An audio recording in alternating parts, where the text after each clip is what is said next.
Welcome to Mainly Facts. If you've missed any of our incredible videos, worry not, because we have created a special compilation just for you. Whether you're seeking an escape from boredom, in need of an engaging backdrop, or simply looking to pass the time, you've arrived at the perfect place. To ensure you never miss any of our exciting content, be sure to subscribe to our channel and activate the notification button. What's something that only losers brag about?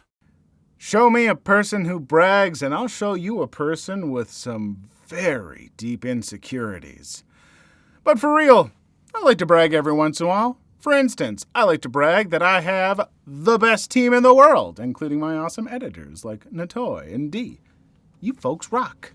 Story 1. Their race. Being a certain race is not a personality, skill, or otherwise positive or negative trait. If the best thing you can think about yourself is your race, you are a crap human. Edit. Some clarification. There is a difference between being proud of your race as a reaction to others saying your race is shameful and bragging about your race. One is elevating a trait from negative to neutral. The other is elevating it from neutral to positive. My initial statement here is that there is nothing inherently positive or negative about your race. The same can be said about any trait which you have no control over, be it sexuality, gender, height, D length, boob size, or I don't know, whether you are left or right-handed. A marginalized group is fighting against people who say their group is wrong or shameful for what they are when they show pride in being a part of that group. A non-marginalized group is trying to instill a sense of superiority when showing pride in being part of that group. For example, there exists in the world black supremacy groups. I think those groups are losers, just the same as a white supremacist group. However, that is very different from a black person saying they are proud of their black heritage. One is saying they're better because of their race. The other is saying their race doesn't make them any worse than anyone else. Ultimately, I think being proud of anything you have no control over is stupid. Consider this. If you won the lottery, would you be proud to have won the lottery? Winning the lottery isn't an accomplishment, it's a random chance. The same can be said for any given genetic trait. I think, ultimately speaking, this is a fairly good point. I think there's maybe, a little to be said for trying to get into the semantics of, being proud, pride, stuff like that going on here that I think you could argue. And, overall, being proud of something that you're just born into and everything, being a braggart about it is kind of a gross look. But being proud of, who you are and everything, I think that's fine. But then again, I think that's kind of semantics. Story 2. I once went on a date with a guy I met on OkCupid who told me proudly how many other dates he had lined up that week. Just why? Was it some weird butt attempt to look desirable? Had he somehow forgotten that I was already on a date with him? There wasn't a second date, which his busy schedule was probably extremely thankful for. It's 100% trying to look desirable and create urgency. He was hoping you would hear that and think that you better get him now before the crowd does. Same deal as commercials that say supplies are going fast or this deal won't last long. And just like in that kind of commercial, the deal is never as good as they're trying to make it look. I always used to laugh at those commercials with a timer counting down. How would their call center even possibly know when the commercial ended and the time was up? Not to mention they air 1,000,000 times, so the super limited sale for the next 3 minutes starts over every time the ad airs? LOL, I'm sure some people do fall for it though. So, would you like to go on a second date? Supplies are limited. Offer not valid in Ohio. Story 3. How much they haven't slept. Like, cool, bro, you're an adult. Go to bed earlier, you doofus. As someone who struggles with insomnia, I don't understand how this is something to be proud of. I hate the days when I get little to no sleep. Seriously, I don't brag about this, I complain about it. What's worse is that it turns into this game of one-upping where people try to outdo each other by damaging their bodies and brains. They're like the people who brag about how they never take vacations, sick days, or days off in general. I don't see what's so admirable about being busy and stressed all of the time. Oh, dang it. I'm guilty of the opposite because I kind of brag about how well I sleep. It is the one thing that I'm really good at, is falling asleep and getting those good set amount of hours of sleep and then waking up in the morning at the same time every day. I'm really good at sleeping, folks. I could be a pro. Story 4. It's not so much what they brag about as it is how often. My ex bragged about his achievements when he was in his 20s, all the frickin' time. He is 60. All it does is continually prove that he has done absolutely nothing for 40 years. Big L. Honestly, not doing anything for 40 years is probably more of a braggable achievement. I'm upvoting, not only because I agree, but also because your answer indicates you're in your 50s or 60s, and that makes me feel less alone on here. Story 5. In my experience, there are only really two types of people who brag about their clothing. The people who brag about how expensive an item was, or the people who brag about how cheap the item was. I wouldn't go so far as to call the first group losers, but the latter group tend to be much more fun to hang around with. Third type, girl who has dress with pockets. My wife's wedding dress has pockets. Years later, and she still mentions it. Story 6. How many important people they claim to know in order to impress others. I was just saying that to Jamila Jamil the other day. I love how this comment works on multiple levels. Story 7. Lots of people were the smartest kid in their high school, man, and most claiming to be the smartest in their high school were not actually the smartest. Nothing more humbling than when you are a bit above average intelligence and you meet someone that's really smart that has worked hard to cultivate it. Hey, I mean, there's nothing wrong with, being proud of, doing well in school and being, smart and, well-educated and stuff. Like, hey, you work hard to, achieve, high grades and stuff. I did well. I was a pretty smart kid, but I could also absolutely admit there were so many smarter kids. Oh, my God. There was one guy in my grade, perfect score on the ACTs, so many colleges after him, and just legitimately also one of the most humble, nice people you could ever meet. Just absolutely phenomenal. Story 8. How mean they were to someone. They always tell a long, rambling story about how dumb someone was and how they told them off. I once went on a first date with somebody who told me a story about how they yelled at a developmentally disabled guy in his self-help group that morning. He was trying to impress me? There was no second date, and he was confused about it. Story 9. Their karma on this site. I have a lot, by the way. The real measure is karma per month, or KPM. Story 10. People who don't like them. Extra points if they actually call them haters. Haters make me famous. Story 11. Getting the highest score in golf. The truest answer. I once received an award for most honest at a company golf tournament. My score was more than twice as high as the next highest. Story 12. How much they can drink. My brother would do this in high school, and fast forward 25 years later, he'd still do it when sitting with extended family on Thanksgiving. Most holidays would end with him passing out on the couch or him peeing his pants around 6 p.m. I can drink several liters of water in one day. My pee is completely devoid of color. I love drinking water. Story 13. How great they were at high school sports long after graduating. Back in '82, I used to throw a pigskin a quarter mile. Story 14. Insisting on how real or brutally honest they are. That's really just a positive spin on, I don't consider other people before I say things, or indeed ever. Oh, yeah, no, gonna have to really agree with this one. And I know there are people who struggle with social cues and, when to be brutally honest and stuff like that. And that's fine. That's completely understandable. I have people in my life, people in my family who are very much like that. But when you brag about it, when you're just like, I'm just brutally honest, I don't pull my punches or anything, then you're very aware of it. And then you're kind of a jerk about it because the social cues, you understand that stuff, but you just don't care about other people at that point. And that's not great. Story 15. How he lost tons and tons of money. Just, dude, get a life. Dude, I lost so much money at the casino this month. Nice, dude. I have a life-ruining inability to control my impulses, too. Serious. What was your biggest "we need to leave now" moment? Folks, I've got to tell you that if there's one thing you're probably going to learn from all of these stories is that you need to trust your instincts a lot.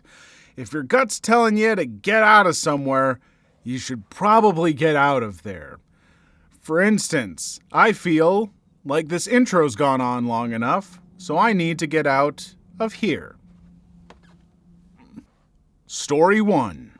A friend and I were exploring an abandoned hospital, and the way it was set out was via a bunch of joined buildings. All the windows and doors were boarded up aside from one place where we could squeeze in past a loose board, and the layout meant that once we were in through there, we had access to pretty much the entire main building.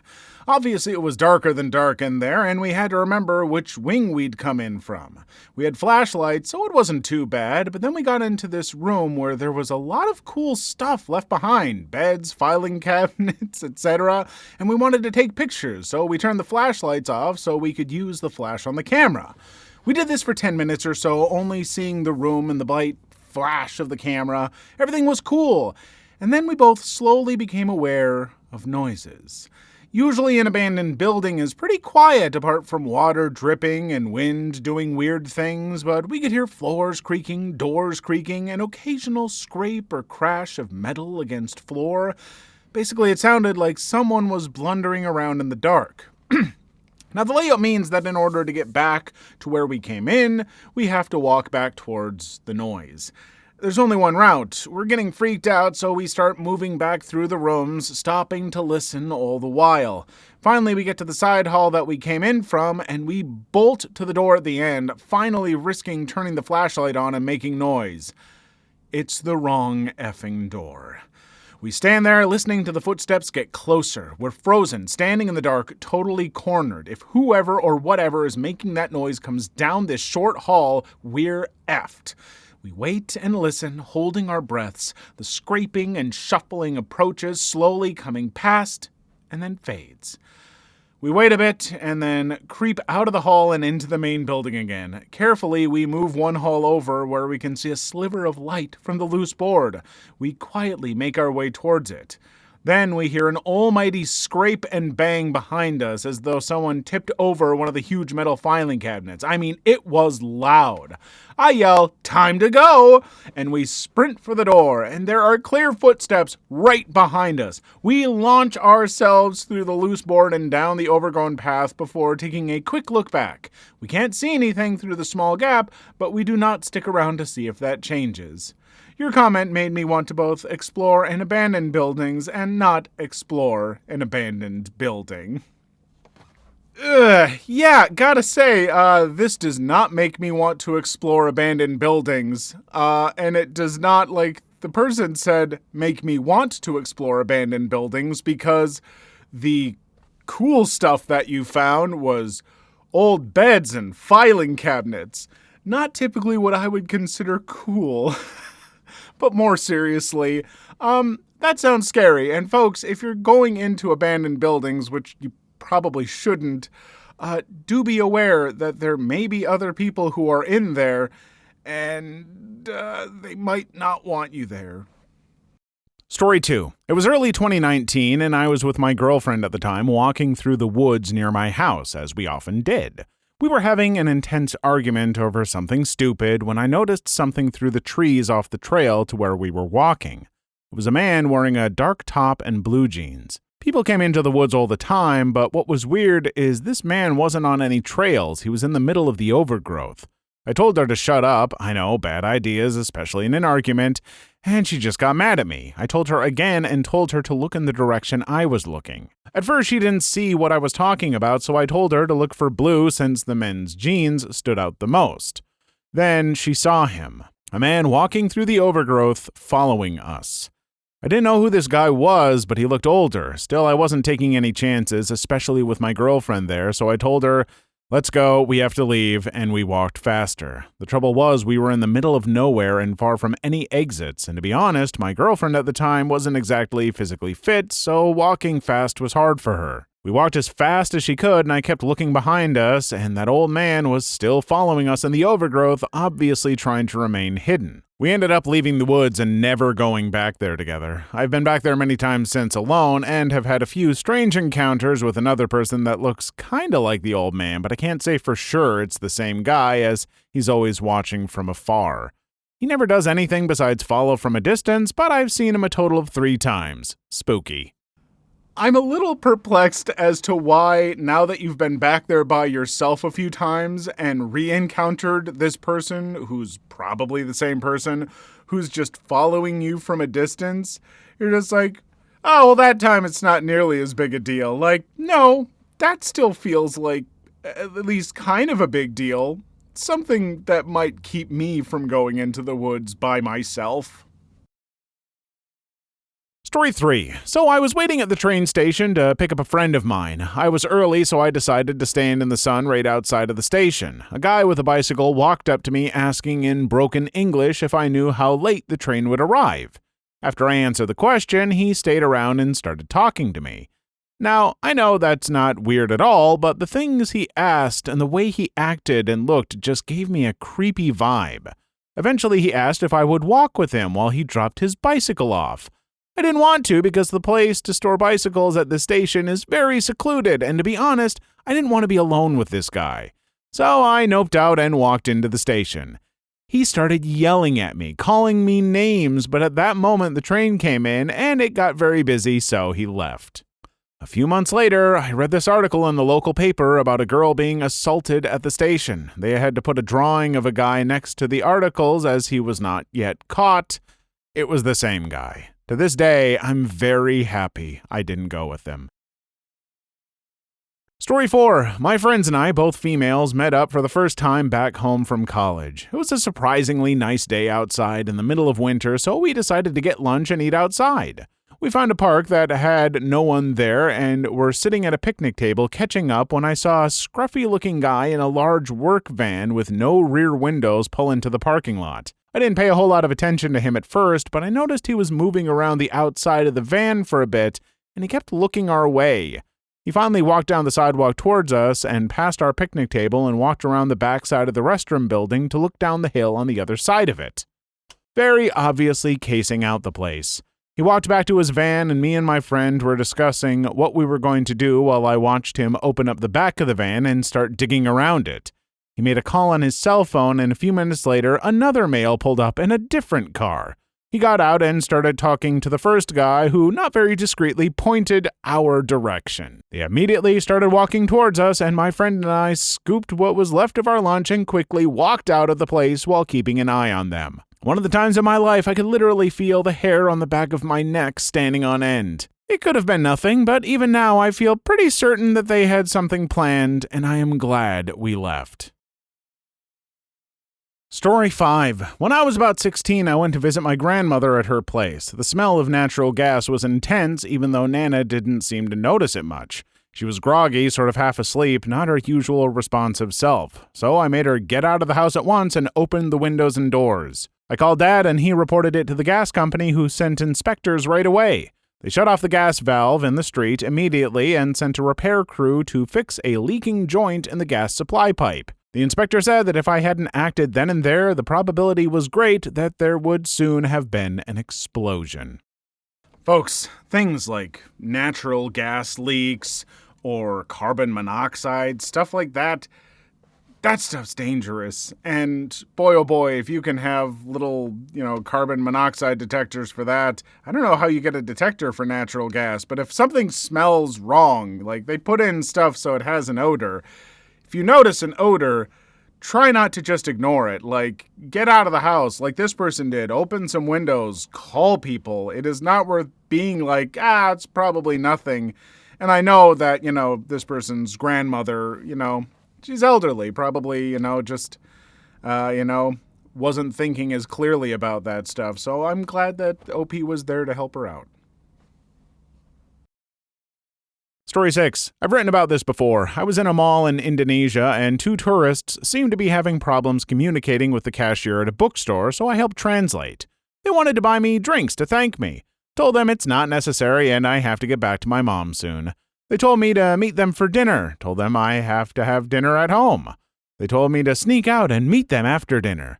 At this point, a bookstore staff noticed something was wrong and went up to question them. My sister and I dashed off while they were distracted. Continued wandering around the mall and realized they were following us.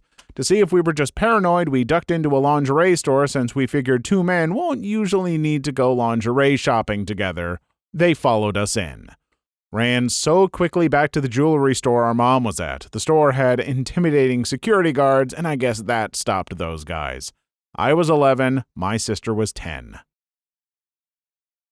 Story 7. We were playing hoops in a bad neighborhood. At some point, one of the guys we were playing with got real nasty. With they boys, leave now, we ain't effing with you, you need to leave, real aggressive, etc. I had noticed a black BMW circling around the playground, but nothing much else. All his friends started insulting us and pushing us, etc., which was weird. We were playing with them every weekend. I had given free tutoring classes to one of their brothers. We left, peed. That was a damn good playground, and it felt special to play with the thugs, us being wifey nerd boys. Well, 15 minutes after we left, the black BMW shot at them. Multiple casualties, etc. I in no way want to make light of this. I mean, clearly these people knew something bad was going to happen and were trying to, get you out of there without directly saying what was happening or something. And I'm sad to hear that there were casualties involved as well. But this sounds like the deeply serious, traumatic version of, the Harry and the Hendersons ending, which, if you don't know that movie, this is too silly of a comparison for me to make for something this serious, but I can't get it out of my mind, and so I'm going to share it all with you here. We need to move on. We need to go to the next story. Go! Go! No one wants you here! What's the most hurtful thing you've overheard about yourself by accident? What's weird is I don't think I've ever actually overheard something hurtful about myself. I imagine all the hurtful things that I think my friends are saying, just all the time, constantly. It is a paranoia of mine where I can't help but think of just the dozens of things that every one of my close friends and family members must be saying about the just obnoxious person that I am. But, maybe that's not the healthiest mindset. Story 1. I'm probably blocking out the worst cases. I've learned it's pretty much human nature to talk trash about anyone who isn't present, so no reason to take it personally, but when you're a kid, it's a miserable experience. The worst case recently, I have a weird neurological problem in my shoulder and arm that no one has ever been able to diagnose. During an intense flare-up, I was referred to a physical therapist by a friend. The therapist saw me once and recommended surgery. I was very reluctant to take this advice, but I didn't say no. I called the surgeon she recommended. Turns out he wasn't accepting new cases. The second appointment, there was a scheduling error and I arrived 30 minutes too early. I sat in front of the office and listened to the therapist making small talk with another patient about how her next patient was a psycho trying to fabricate some kind of malpractice case for refusing to comply with her advice. The receptionist was sitting right in front of me, also listening, but she didn't run back to stop it. So it went on for quite a while. If I had been a psycho trying to manufacture a legal case against her, she was kind enough to do all the work for me. Oh, so if there's one person I don't want, talking trash about me, it would be my therapist. That feels like a huge breach of trust. The therapist, a physical therapist, I don't know. Anyone in the medical field, don't do that. That's weird. You are right. It is human nature for people to do this stuff. And it shouldn't be taken as harmful as it is sometimes, even though it's not great. But But yeah, having any kind of medical professional doing that stuff about you, ugh, that feels like kind of bad.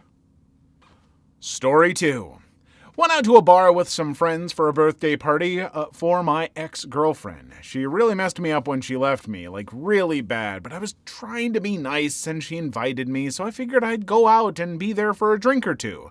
So a mutual friend who had been broken up with a few days before was there, so as I made the rounds, I talked to her and tried to do whatever I could to let her know it would be okay. I'm no therapist, but I did my best, you know? I knew what a bad breakup felt like. Also, as I was also going through one, so I tried to help. Anyways, after I left the table, I overheard her talking to my ex at the bar about me trying to give her advice, and she said, well, nobody has ever loved him, so what does he know about any of this? And they started laughing. Don't think they know I heard, but I grabbed my coat immediately and took a long walk home. I don't need people like that in my life. Haven't willingly seen either of them since. Ugh. Yeah, no, nothing really makes that one feel good, especially since you were just trying to help, and then they hit you with that stuff. Like, I don't know, all about that. Just, it feels kind of icky, you know? I mean, yeah, people vent, they're gonna trash talk, but, I mean, don't do it with someone who's at the party right after they've tried to help you. Like, I don't know, keep that stuff a little more private. Rude. Story 3. If another nurse had been taking care of him, he'd be alive right now, spending the entire night running around trying to stabilize a patient, and my B of a coworker sat there talking crap with my other B of a coworker loudly talking about how incompetent I was the entire time. Neither of them lifted a finger to help. When the patient crashed, both of them magically disappeared, and it was nurses from the other side of the hallway who came to help with the code. They came after all was said and done, and then I overheard one of them say that. Then they proceeded to tell the unit manager I was incompetent and crying at the bedside. Thankfully, neither of them work on the unit anymore. Story 4. My wife had a falling out with some friends of mine that she met through me. We had known them a long time, but I had known them much longer. I was upset with her one night because they were always asking why she never came around anymore, but she absolutely refused to see them. I always thought it was because of this little side business project they went into together that didn't work out. So I'm driving my wife somewhere and I just start getting upset with her that she won't make up with them and move past it like they did. And it sucks that she never comes with me when I go over there. So she finally broke and told me the truth. Every time she went over there without me, they would talk crap about me, putting down my personality, my humor, and much more. I guess they thought she would be okay with it, like joking, haha, my husband can be such an insert something, right? But she wasn't okay with it. She's not a confrontational person, so she never really spoke up, but she was disgusted by the way they spoke about me behind my back and refused to have anything to do with them. She had been letting me think it was all her fault, and she took it because she knew the truth would hurt my feelings. And it did. I'm very sorry to hear that, because yeah, there's no way to make that, feel okay. Like, yeah, as much as, people might, poke fun or whatever, and I guess maybe you don't know the level. Maybe it was the friendly kind of jabs that they thought that you would be okay with, and your wife was just more sensitive to that stuff. I don't know, but I'm choosing to believe that she knew that it was, a line way too far. And to find out that your friends are talking about you like that behind your back, that's devastating. I sincerely hope that no one watching this ever has to go through something like that. And if you do, get some new friends. You deserve it.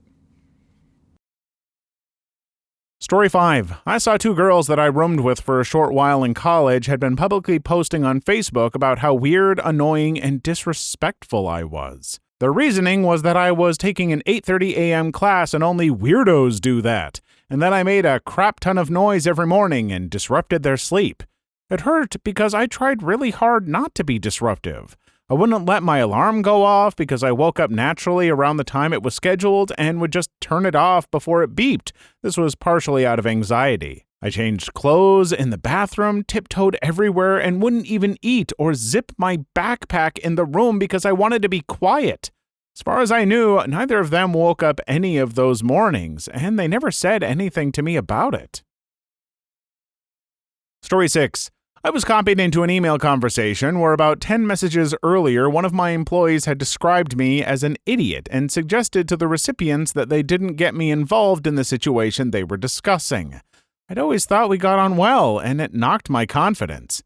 Edit. Thanks for all the replies and messages. Some of you are really nice. I've got much thicker skin now, but this happened many years ago when I was quite new to management. I eventually talked with the lady who sent the email, and she was extremely embarrassed and apologetic.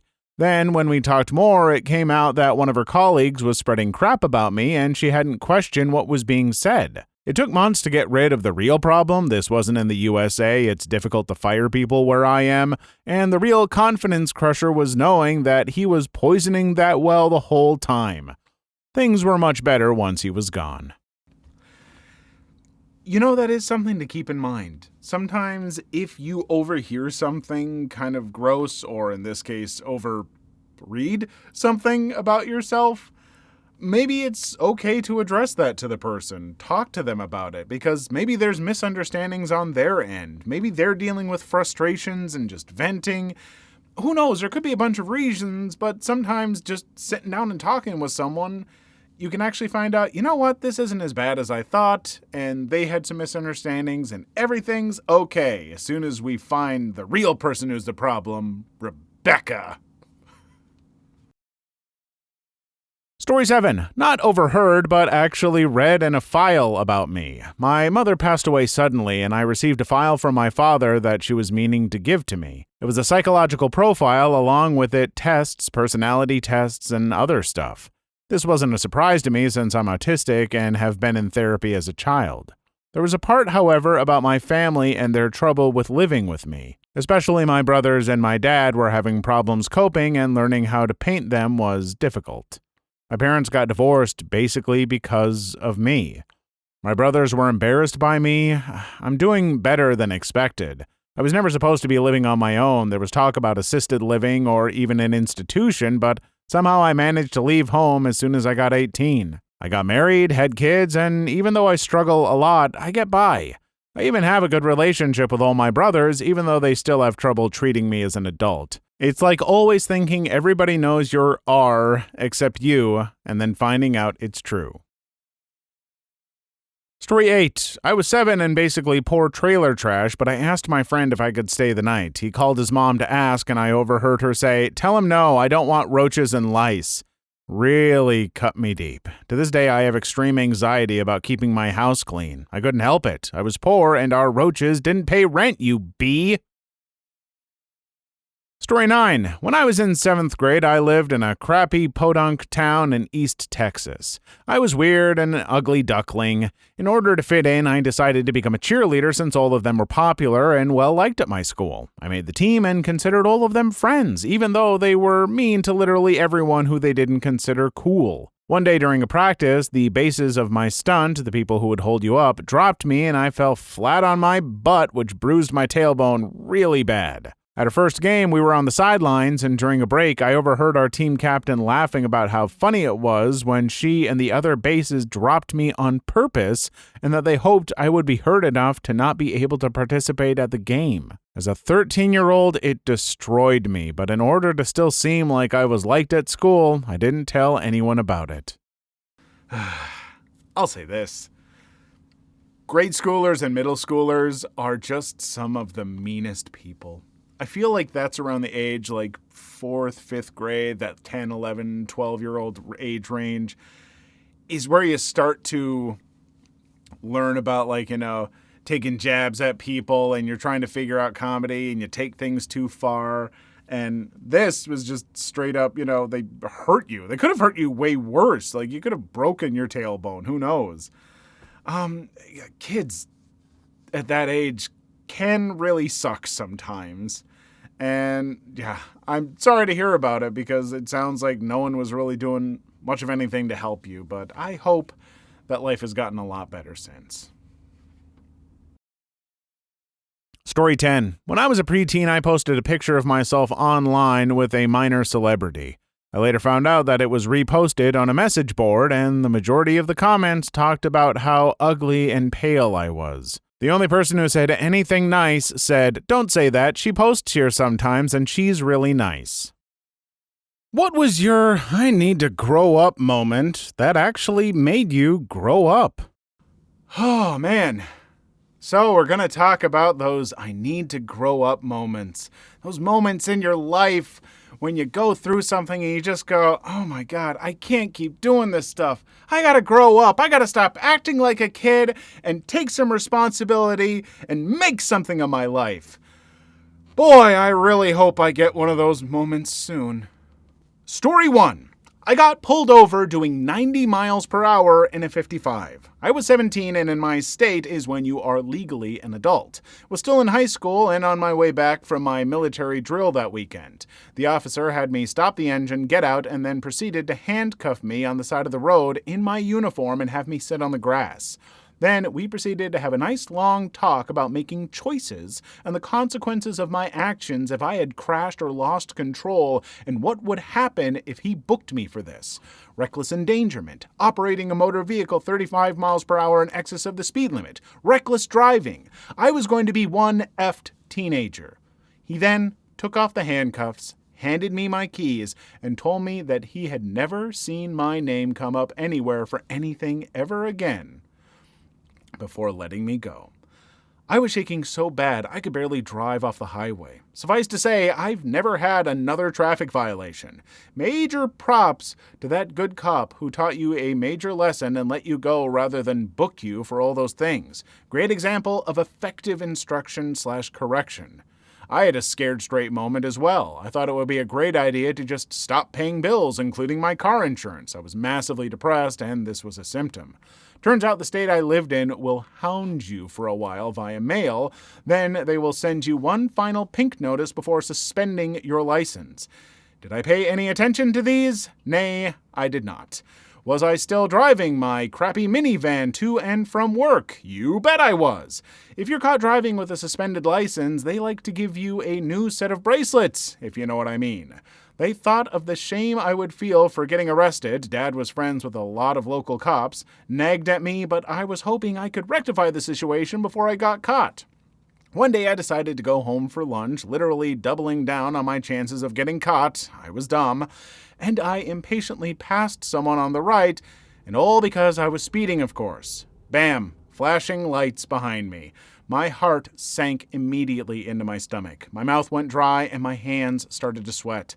I remember panicking that I had to explain to the officer that my window wouldn't roll down and questioning if I should open my door before or after he came up to my car. I didn't want him to think I was getting out.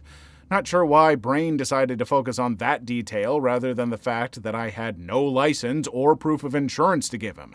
I must have turned pale as a ghost because the officer asked if I was going to pass out.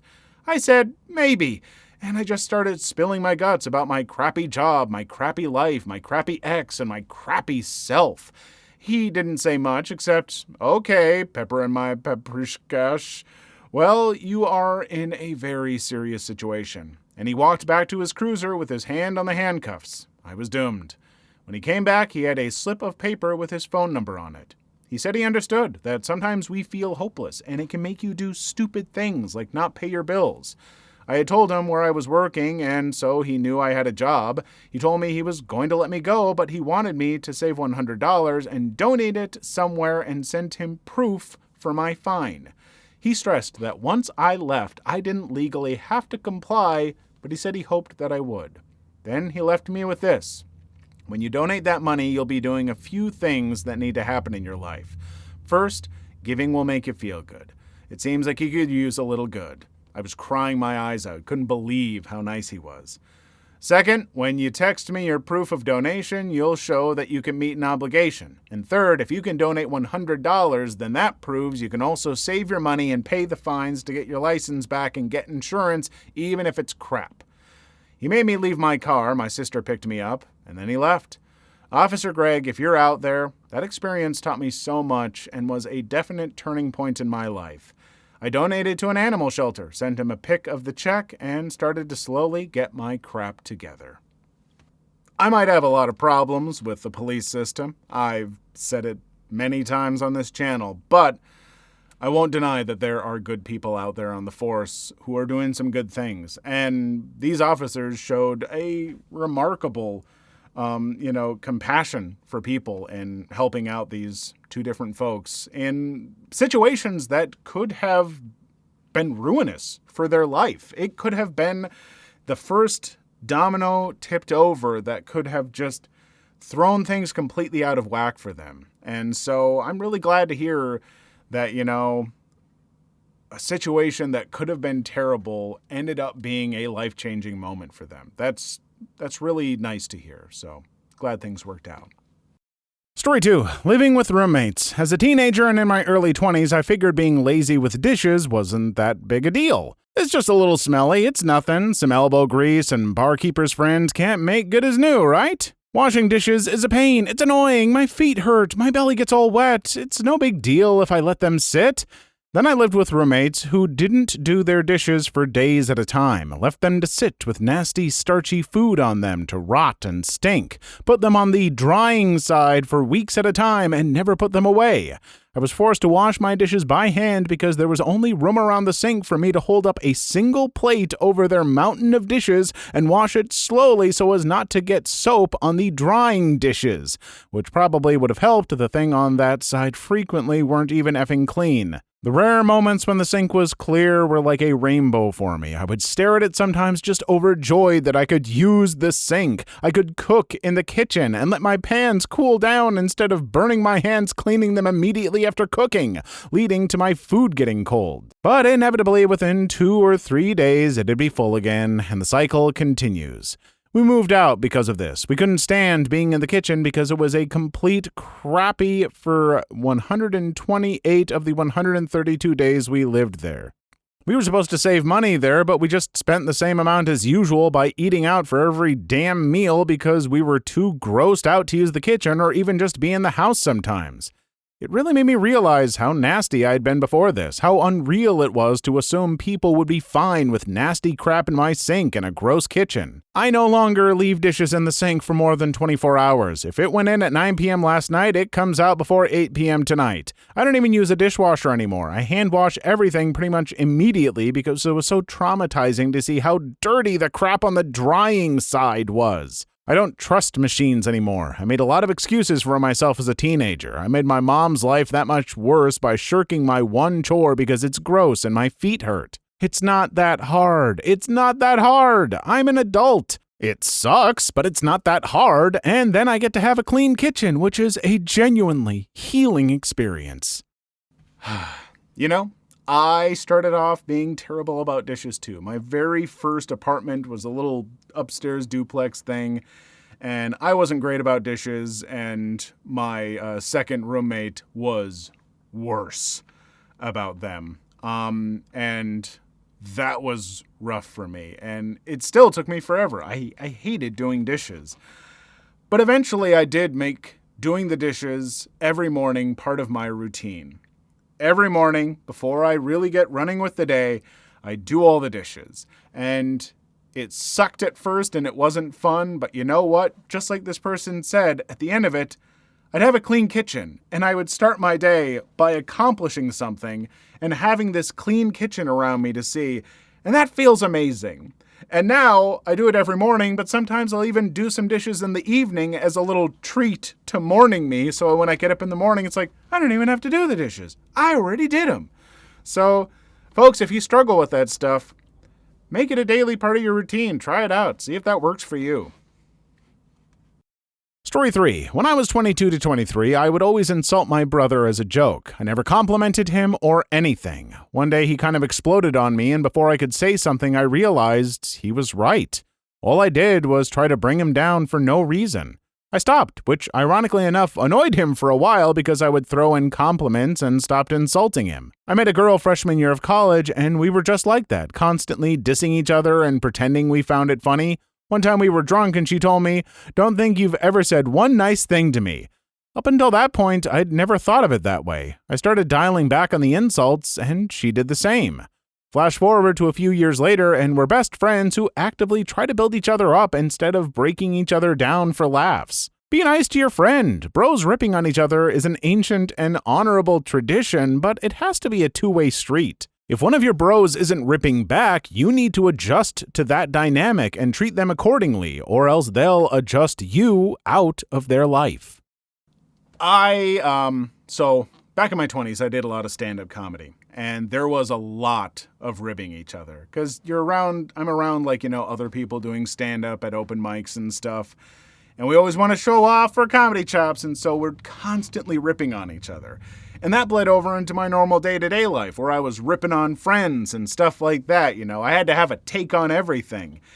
And not everyone enjoys that stuff. I did learn. I had some friends who were just like, I don't like that. And I had to learn, hey, you have to treat friends how they want to be treated sometimes. And yeah, like this person said, if someone's not ripping back, if it's not this mutual thing, it can suck and it can wear on a person. Even if it's just a joke, it can still kind of chip away at people.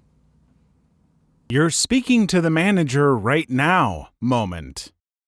It might surprise you all to learn that despite just how many jobs I've had, and let me tell you, there is a pretty specific number that of how many of those there are, I've not really been a manager very often. I've been a department manager, essentially, and I've been a supervisor, but not a lot of times that I've really got to just break out the whole, you want to talk to a manager? I am the manager. I never got that opportunity, so I'll just live vicariously through these wonderful stories.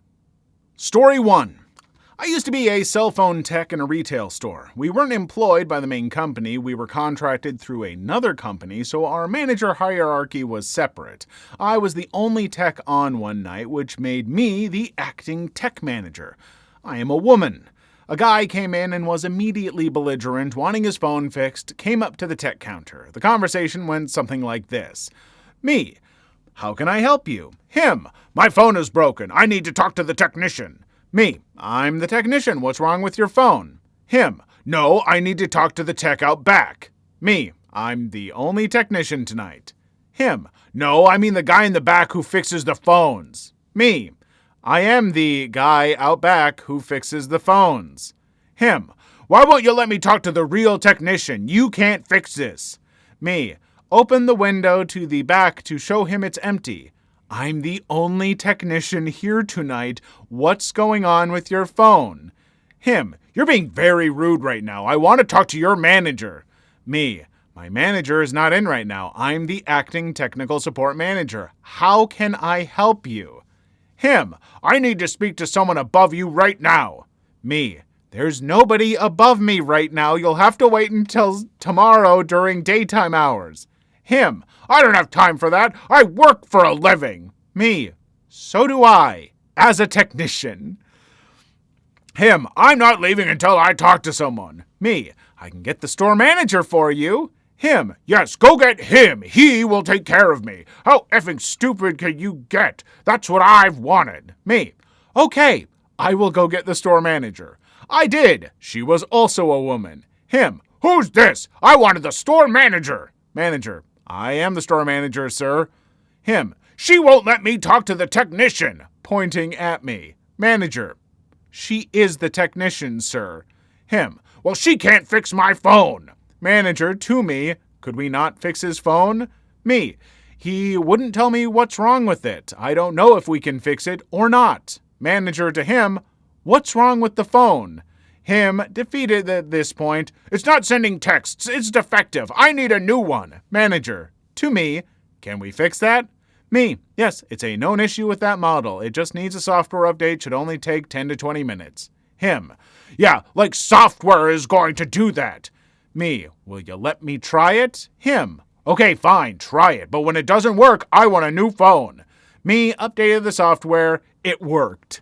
Okay, it's been updated successfully, and I backed up your contacts and photos, so they're all still there. I tested the texting, and it's working now. Is there anything else I can help you with? Him. took you long enough, and you're very rude. Me. Okay. This is just bringing me back to my days of working in electronics and selling cell phones at Walmart. And so I'm going to have a very calm and respectful response to this man. I hope he got hit by a bus on his way out the store. And I hope it was like, oh no, did we do it? And they backed up and it hit him again. What a... Oh, I don't actually wish that, obviously, but I just can't stand people like that. And like when I worked in electronics, I had female coworker, or I had, multiple female coworkers. And there were definitely areas in electronics where they knew more than me, but guys would like not want to talk to them and demand to speak to me. And I'd be like, yeah, she's the expert in the department. Freaking, I cannot wait for outdated Neolithic ding-dongs like this to go the way of the dinosaurs. Cripes almighty, I'm mad. Oh, man. Story 2. Maybe too late. Here it goes. I worked as a resident director, aka the boss of the building, for my university. Despite being in my 20s, I looked barely out of high school. Move-in day for all the freshmen. The usual stuff happens. Crying parents and students. People trying to move in items that are not allowed. A generally crazy day. Nothing unusual yet. Cue to a mom with the typical, "Can I speak to your manager" body language and haircut? She walks up to my staff member and demands another room for her child. The mom yells, insults my staff. Finally, she is screaming for a manager. I walk up and introduce myself and ask for her to tell me what's going on. The mom cannot believe her eyes. Me, this young man, was the manager. She insisted on getting the real manager. I pulled out my wallet and gave her my card with my name and title clearly printed and informed her that I was the real manager. She continued to huff and puff until she ran out of steam. Hours later, I got a knock on my door, and it is the mom. She apologized for her behavior and explained it was stressful moving their child away from home. Emotions got the best of her and thanked me for treating her with respect, despite her not showing the same. I gotta give a little round of applause to that mom, because she recognized that she was in the wrong, and she actually was able to, go and apologize and stuff. Because I think we all have made mistakes like that at some point or another, but it is the mark of an actual good person, a good human being, to recognize when you've made a mistake and try to make amends. So, yeah, you know what? I get it. It was stressful, you're going through a lot, and you realize you messed up. So, good on you, OP, for staying calm and reasonable, and good on that mom.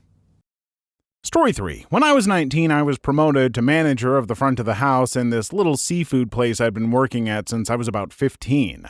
On the BOH manager's day off, I'd be the only manager there. This woman used to come in and order the clam chowder about once a week, eat it all, and then claim it was made differently than the last time and demand that it be comped. For some reason, the previous manager always just did it, but it annoyed me that she was being rewarded for being dishonest since we had the same recipe and followed it exactly since the place had opened. I was just waiting for her butt to try it on me, and finally, she did.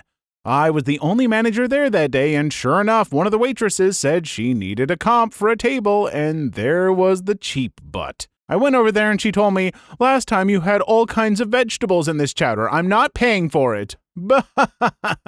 I was like, "Ma'am, we've been making that chowder the same way since the place opened, and you know it as well as I do. So you can either pay for it like a decent person, or I can comp it, and you are not welcome here ever again." Cue her demanding to see the manager. I nearly burst out in an evil villain-style cackle when I informed her that she was looking at the manager. She tried to argue for a couple minutes and then finally gave up, paid, and never came back. Oh my God. For people who have worked in restaurants or with customers like this, what you just wrote, OP, it's like It's like the little, I never thought it'd happen to me letters from, what was the magazine? Hustler? Is that the one? The booby mags. I don't know, but reading this was immensely satisfying. Good on you. And next time, just let that evil villainous cackle out. Just...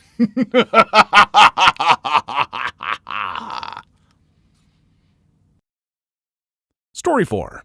A salesman walks into the reception area where I happen to be. I asked him if I can help him, and he barely acknowledges my existence. A few more attempts, and he says he wants to talk to someone more senior. At that moment, one of the staff members who is older than me. The salesman immediately tries to flag him down and asks to speak to someone in charge. He points at me and says, "Well, the owner's standing right there." I love that. I'm the youngest person who works in my main office. I also happen to be the GM and part owner of the company. Had someone come in talking to one of the employees who's been here 28 years. This guy has a conniption about a warranty issue and asks for a manager. My guy comes and gets me, and I go out there to ask, "How can I help?" Guy says he needs a manager. "Sir, I am the manager." "Then I need the owner." "I'm also the owner. What can I do for you?" "I don't believe you." "Okay then.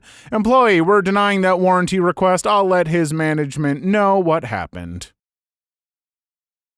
Story 5. 10 years ago, I was a retail manager for Bath & Body Works. One day during a holiday, a customer began going off on one of my seasonal employees, psychotically screaming at her because we were out of peppermint twist body lotion.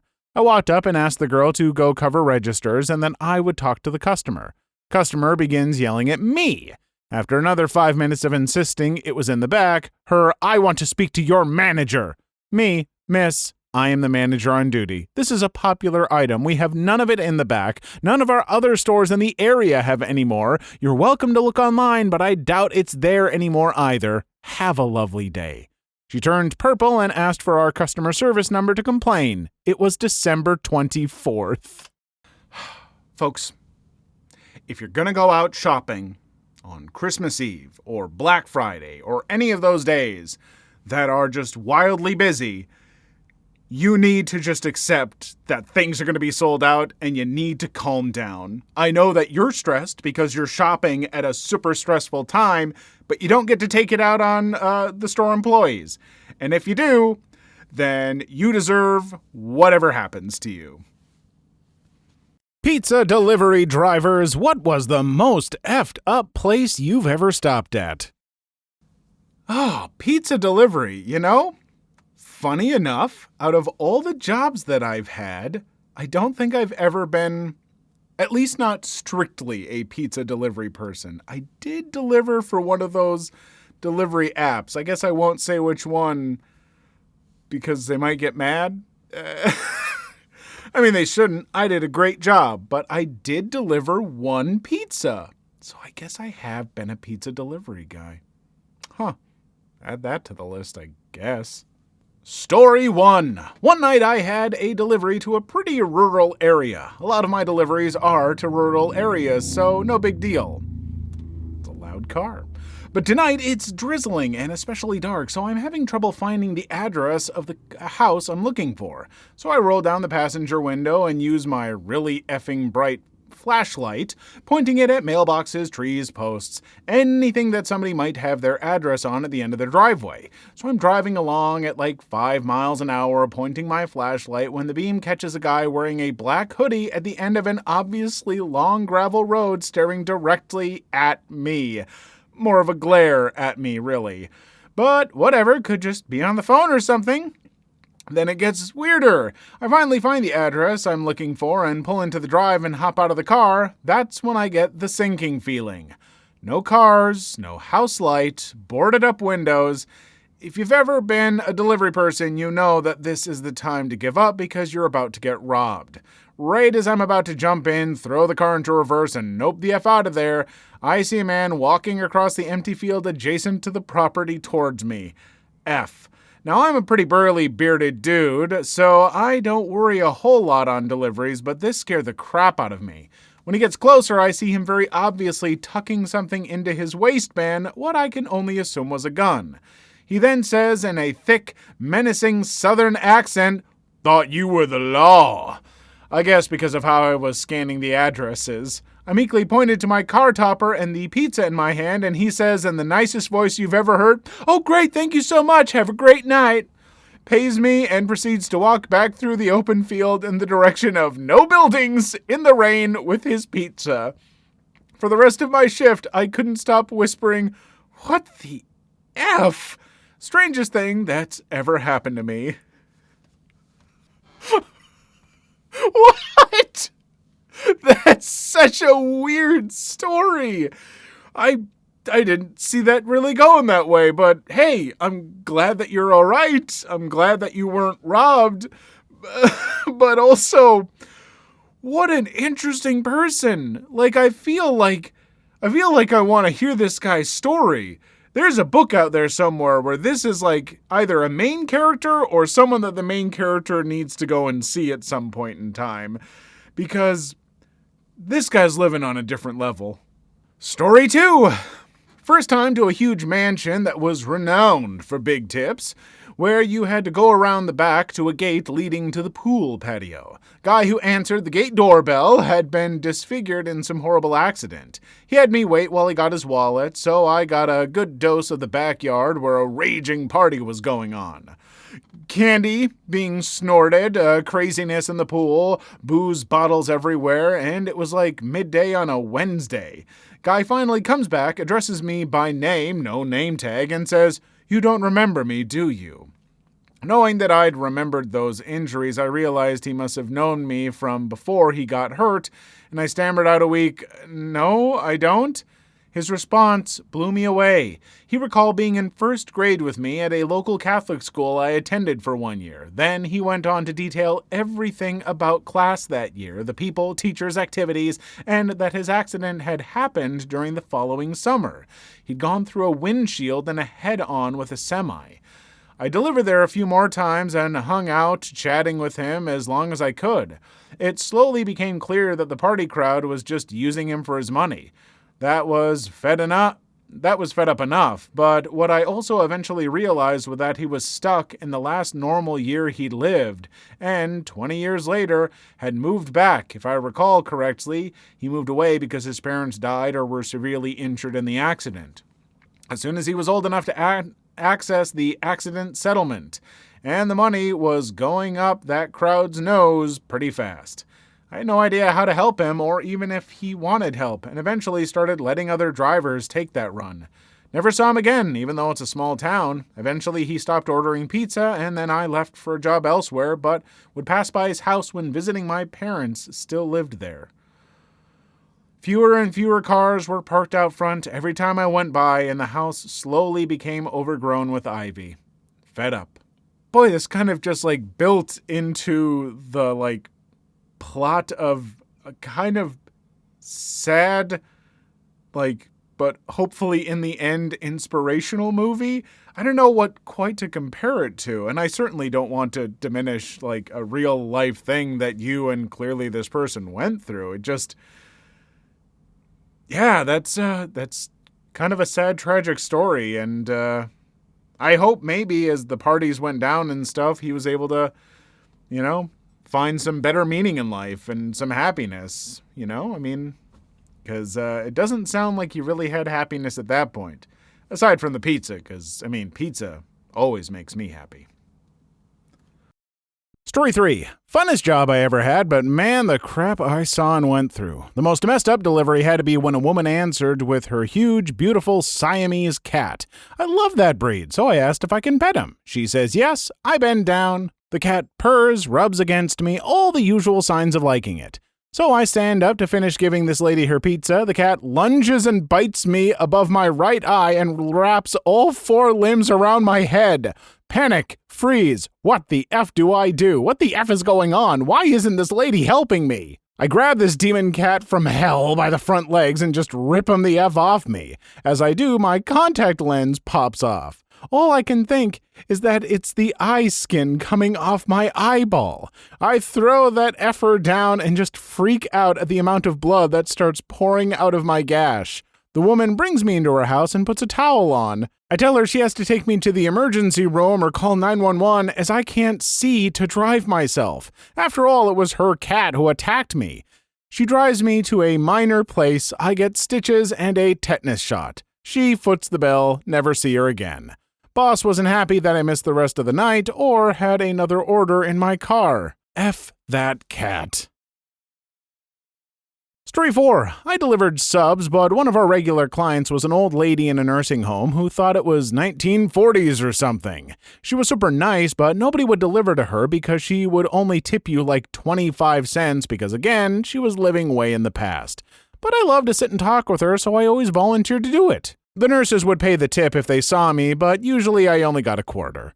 Her delusional state was heartbreaking. She was, for the most part, lucid, aside from not realizing what year it was. She gave me hair and makeup tips, loved to talk about men, and always told me stories about her husband, but seemed unsure of where he was because she never mentioned him dying or if he visits. I was once tasked with installing a secure door on the Alzheimer's wing of a retirement home. There was a guy who kept coming up to me and asking if I would buy his horse. Every day for a week, he and I would bicker over the price, and every day he'd head off to fetch the horse, going further back into the facility. Sweet old man. Thankfully, he was unaware that he was unaware. Good on you folks for delivering and engaging with those people because, it's tough enough being a delivery driver for the first person there, You're not making a lot of money, and if you're not getting tips, that's rough. But, to actually find the value in just being with someone else. And I always like to think in the brief time that I was working with folks in the Alzheimer's and dementia wing at a nursing home, that even though they might not seem to fully remember you, I still like to think that the interactions have an impact on them that does last and that they're able to, get some fulfillment out of it. Story 5. I don't know if this counts as fed up, but it always makes me laugh when I think back to it. I delivered pizza to a house where an older guy walks out in a robe sort of mumbling. I hand him the food, he hands me a 20, I tell him it's 24. He mumbles, okay, waddles back into the house, comes back and hands me another 20. I go to my pocket to get change and he slams the door on me. I also once delivered to an older woman who told me to come in the side door. The food is about $34 and she hands me what I think is $40 and is really sweet, asking me how I'm doing and all that. I get back to my car and realize it's actually $60 and 2 of the 20s were sort of stuck together. I go back to her house to let her know and she says, oh, I know, it's for gas and whatever else you might need. I always remember that lady because it was such a random nice thing to do and really made my day. One time someone asked what the most I've been tipped is, I said $20, then they gave me $25. Story 6. I was delivering chicken, KFC, not pizza, but my worst stop was pathetic, really. I knocked on the door, I hear a kid yell, got it! He opens the door and runs up the stairs, yelling to his friends, the chicken a-hole's here, the chicken a-hole's here! After which a crowd of about 8 preteens at the top of the stairs starts throwing change down the stairs at me to pay for the delivery. I asked if they could hand me the money, they laughed and just threw the quarters, dimes, etc. harder. So I picked up the bag of food, winged it up the stairs at them, hit the wall, and I split. Tell the boss what happened, and if they call to complain, I won't listen or apologize. I'll just quit if he brings it up. I found out later he did get a call and told them to get stuffed. Good boss. Flinging the chicken at them must have been satisfying as hell. I 100% support this. If you're a D-bag to your driver, you deserve whatever they're going to do to your food. Don't be jerks to delivery drivers. They're having a hard enough time getting by. And frankly, I think any business that has delivery drivers doing this, it's like you should be okay if your driver does something like this. I don't know, make him wear a body cam. And if the customer's a jerk, you just be like, good job, they deserved it. Please leave your story in the comments. I would love to make a video on them in the future. Also, don't forget to like and subscribe.